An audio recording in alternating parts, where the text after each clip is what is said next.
नाशिक जिल्ह्यातील एक छोटंसं गाव, पण इतिहासाच्या पानामध्ये जिथे राज्यकारभार, न्याय आणि कलेचे अद्वितीय दर्शन घडतं तो चांदवड येथील रंगमहाल. नमस्कार मित्रांनो, मी हर्षल. मी इतिहास शिकवत नाही, मी तो पुन्हा जगायला भाग पाडतो. महाराणी अहिल्याबाई होळकरांनी 18व्या शतकात बांधलेले हे वाड्याचे वैभव आजही भूतकाळाच्या आठवणी जपून आहे. त्या काळात चांदवड हे होळकर साम्राज्य एक प्रशासकीय केंद्र होतं. इथे घेतले गेले निर्णय राज्याच्या भाग्याला वळण देणारे. इथे होती न्यायसभा आणि इथे चालत होतं होळकरांचं प्रशासकीय व्यवस्थापन. या महालाच्या भिंती आजही कुजबुजतात. एक एक सुरंग, एक एक पायवाट सांगून जाते संरक्षण आणि शौर्याची कहाणी. आज हा वाडा बंद असला तरी त्यातला इतिहास आपल्याला नेतो थेट त्या काळात. हा वाडा 3 मजल्यांचा असून त्यात लाकडी खांब, कोरीव सजावट आणि नक्षीकाम केलेली भिंती आहेत. यामध्ये एक भव्य हॉल आहे ज्याला रंगमहाल म्हणतात. याच ठिकाणी अहिल्याबाई न्याय आणि प्रशासन चालवत असत. या वाड्याच्या भिंतीवर रंगकाम असल्यामुळे याला रंगमहाल असे नाव मिळाले. इथे फक्त राज्यकारभारच नाही तर सुरक्षितेचं एक गूढ रक्षणही होतं. कारण या वाड्यातून एक गुप्त सुरंग जात असे जो थेट रेणुका मातेच्या मंदिराशी जोडला गेलेला होता.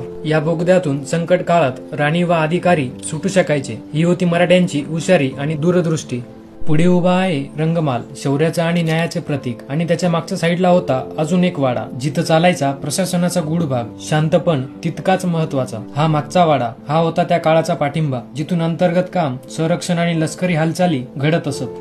या वाड्याच्या दालनामध्ये एक शांतपण पवित्र जागा आहे जिथं आजही लक्ष्मीनारायणाची मूर्ती विराजमान आहे. रंगमहालाच्या समोर उभा आहे रक्षणाचं प्रतीक श्री हनुमान मंदिर. या रंगमहालातून चालायचं एक असं राज्य जिथं राणींच्या लेखनातून न्याय जन्मायचा. अशी होती चांदवडच्या रंगमहालाची शान. अहिल्यादेवींचा शौर्य, भक्ती आणि दूरदृष्टींचा जिवंत नमुना. जर तुम्हाला हा इतिहासाचा सोनेरी तुकडा आवडला असेल तर नक्कीच शेअर करा, कमेंट करा आणि पुढच्या व्हिडिओसाठी तयार रहा. तोपर्यंत सर्वांना जय जिजाऊ, जय शिवराय, जय शंभूराजे.